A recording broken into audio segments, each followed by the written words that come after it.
the study of African studies, Dr. Leonard Jeffries. Dr. Leonard Jeffries, of course, is from New York, and with Dr. Jeffries is Dr. Anderson Thompson. And of course, Dr. Jeffries and Dr. Thompson, let me welcome both of you to the show this morning.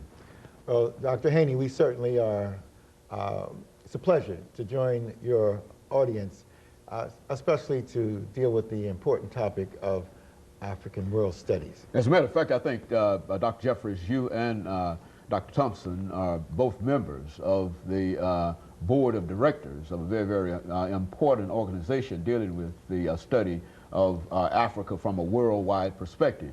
We're going to talk about that organization this morning and talk about some of the things that the two of you have been involved in. But before we do that, Dr. Jeffries, let's have you and later Dr. Thompson to give us some information about your background, your education, and some of the things that were important in terms of leading you eventually to where you are this morning. And of course, if you'll take a few minutes in developing that, Dr. Thompson will give us the same kind of information, and then we'll be able to talk about the topic this morning, Africa World Studies. Well, certainly, Dr. Haney, I have had a chance to travel around the world, but my beginnings are very, like everyone else, in the urban community of Newark, New Jersey. I was born. My folks are from, my mother's side is Virginia, Farmville, Virginia. My father's side is Kelly, Georgia, south of Atlanta, in the Monticello area. And I've been blessed to come from this very humble home, but to be given a sense of purpose and direction in my life. And so my studies were serious, and my mother and others directed me toward looking at the larger world. So I had a chance to travel. After I went to Lafayette College, I won a Rotary International Fellowship. That allowed me to travel to Europe, study in Switzerland, study in France.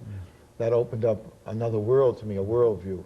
And shortly after that, I was able to come back and met a black minister who was from Tennessee, Knoxville, Tennessee, the Reverend James H. Robinson, and he had a program called Operation Crossroads Africa, and that gave me a chance to travel to Africa in 1961.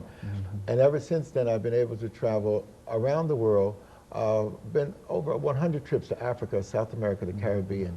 And so African world studies is very real to me. I've been able to live it, I've been able to experience it. My PhD was on Africa, the economic development of the Ivory Coast Republic, which is in the news now in Africa. My master's actually was on Africa, too, in African world studies. It was on the 4-year development plan of the Republic of Senegal in West Africa. So we have had a chance to not only finish the traditional studies in America, but to expand it into the world community and to see Africa worldwide. Africa in Brazil, Africa in the Caribbean, Africa at home here in America, Africa on the continent itself. And we've been able to organize